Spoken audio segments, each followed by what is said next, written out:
and welcome back to Friday Reads, where we help you find your next read. My name is Jill. And I'm Julie, and this week we're both dressed in pink. We're focusing on Breast Cancer Awareness Month, so I'll turn it over to Jill to give us our first pick for the day. My first pick is from a very popular author, Kristin Hanna, Firefly Lane. This is a story about friendship between Kate and Tully that spans 3 decades. From the beginning, Tully is desperate to prove her worth to the world. Abandoned by her mother at an early age, she longs to be loved unconditionally. In the glittering big hair era of the 80s, she looks to men to fill the void in her soul. But in the button-down 90s, it is television news that captivates her. She will follow her own blind ambition to New York and around the globe, finding fame and success and loneliness. Kate knows early on that her life will be nothing special. Throughout college, she pretends to be driven by a need for success, but all she really wants is to fall in love and have children and live an ordinary life. In her own quiet way, Kate is as driven as Tully. What she doesn't know is how being a wife and a mother will change her, and how she'll lose sight of who she once was and what she once wanted, and how much she'll envy her famous best friend. Firefly Lane is for anyone who ever drank Boone's Farm apple wine while listening to ABBA and Fleetwood Mac. More than a coming-of-age novel, it's a story of a generation of women who are both blessed and cursed by choices. It's about promises and secrets and betrayal, and ultimately about one person who really knows you and knows what has the power to hurt you and heal you. Firefly Lane is a story you'll never forget, and you'll want to pass it on to your best friend. And it might be a little bit of spoiler alert, but one of the challenges one of the characters has in this story is breast cancer. And it might not be a happy ending. No spoilers. No. My first pick should be an author who's familiar to everybody. This is Everybody's Got Something by Robin Roberts. This was published back in 2014. Regardless of how much money you have, your race, where you live, what religion you follow, you are going through something. Or you already have, or you will. As Mama always said, everybody's got something. So that's how this book begins for the Good Morning America anchor Robin Roberts' new memoir, in which she recounts the incredible journey that's been her life so far and the lessons she's learned along the way. With grace, heart, and humor, she writes about overcoming breast cancer, only to learn 5 years later that she needs a bone marrow transplant to combat a rare blood disorder. The grief and heartbreak she suffered when her mother passed away, her triumphant return to Good Morning America after her medical leaves, and the tremendous support and love of her family and friends that saw her through her difficult times are all included in this book. Following her mother's advice to make your mess your message, Robin taught a nation of viewers that while it is true we've all got something, a medical crisis to face, aging parents to care for, heartbreak in all its many forms, we've also got something to give.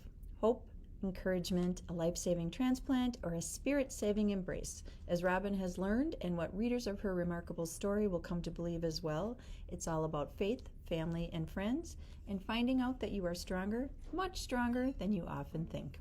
So Robin Roberts, Everybody's Got Something.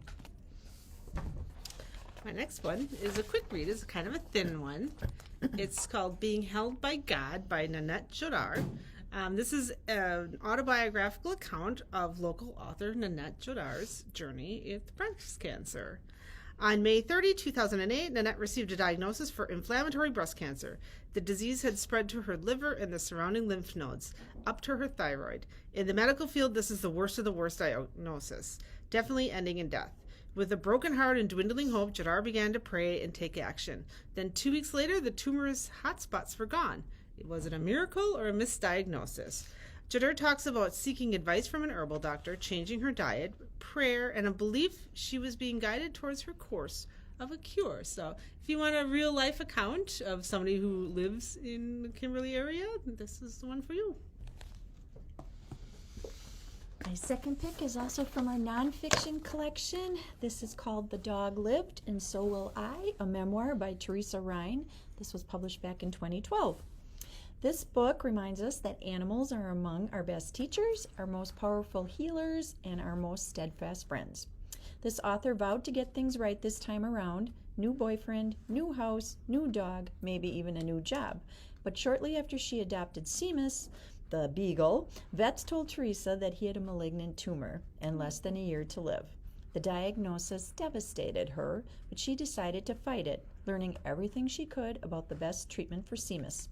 Teresa couldn't possibly have known then that she was preparing herself for life's next hurdle, a cancer diagnosis of her own.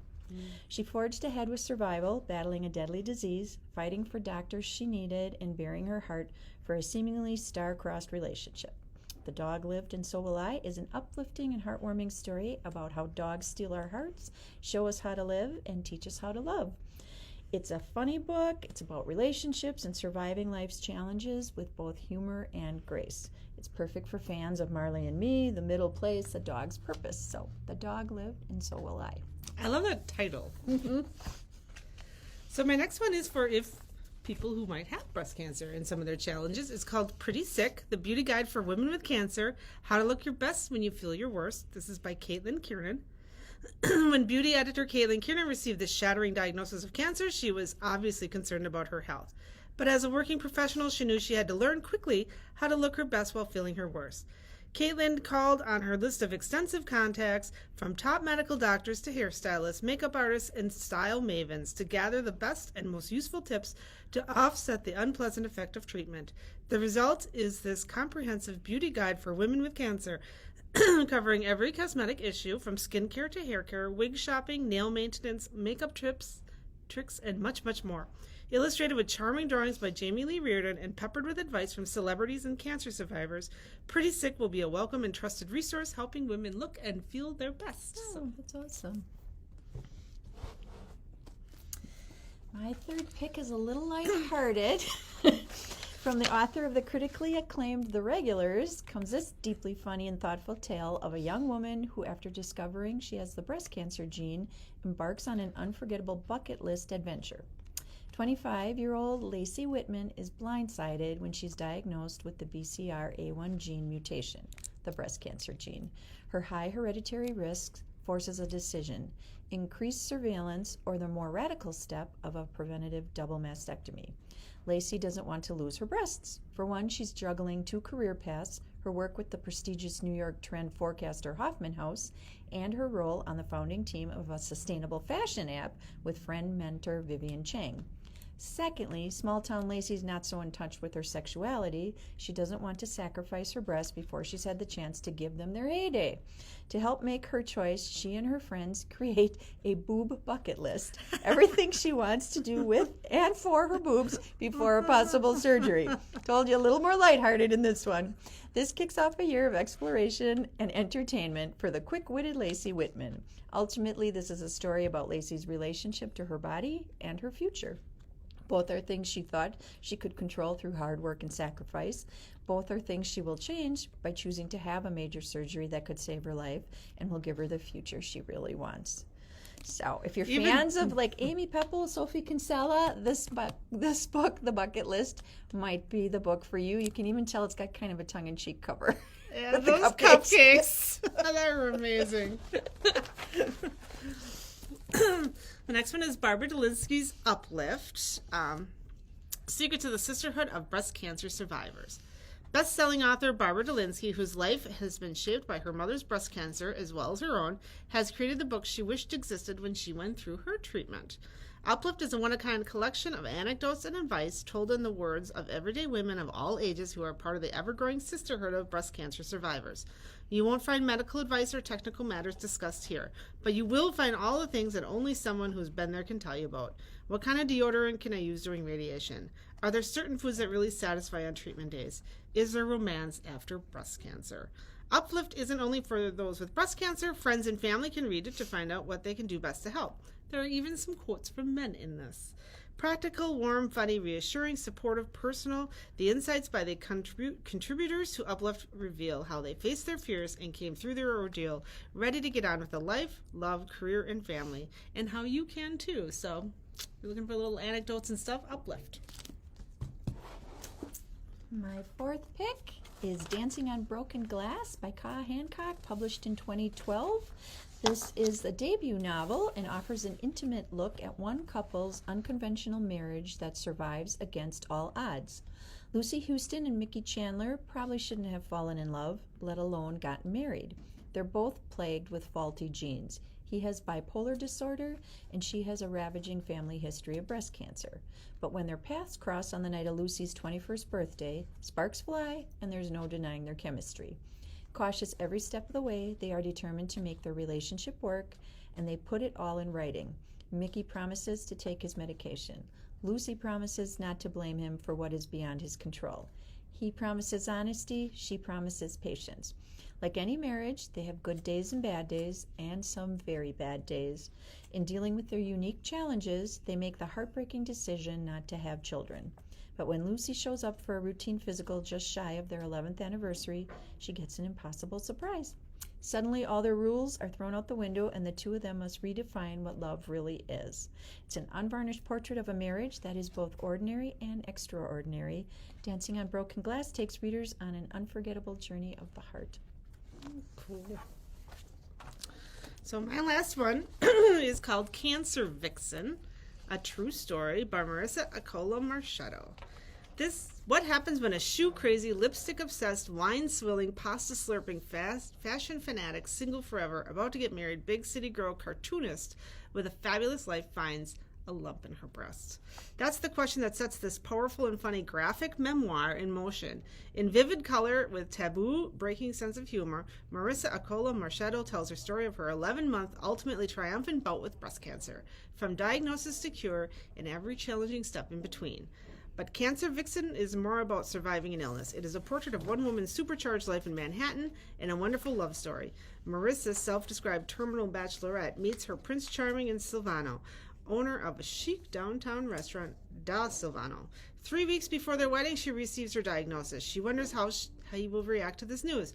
How will my world change? Will I even survive? And what about my hair?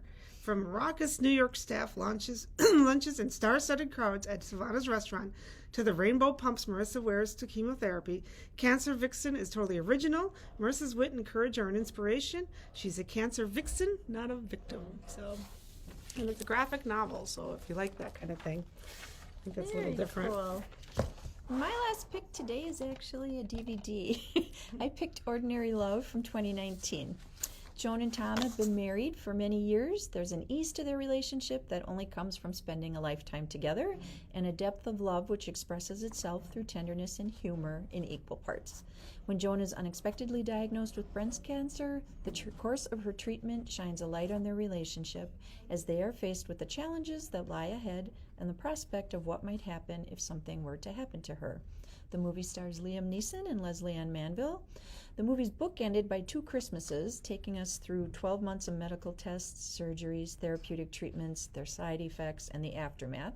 This movie's not for everyone who, like Tom, hates hospitals. Interestingly, the film, which was shot in Belfast, where the UK's National Health Service provides most services free, never mentions any cost once in this movie about the cost of healthcare. But it isn't just a medical drama. As much focus as the film devotes to the clinical procedures of what she's going through, even more of it is directed at relationships. In addition to Tom and Joan's marriage, which has the warm, if slightly itchy feel of a pair of well-worn wool socks, the film also looks at Joan's friendship with a fellow cancer patient, David Wilmot, who used to teach their late daughter. So, Ordinary Love sounded like an interesting film to check out. I have not either, and it kind of fit our theme this week, so I thought, I'm going to pull a movie too. Well, I hope that gives you some ideas on what to read or what to watch. Thank you for watching. We've set up a display in the library by our desk at the circulation area that's got our Friday Reads books. If you ever want to come in and check out any of the books that we talk about, like, comment, share. We always are happy to hear from you. Thank you for watching. Bye. Bye.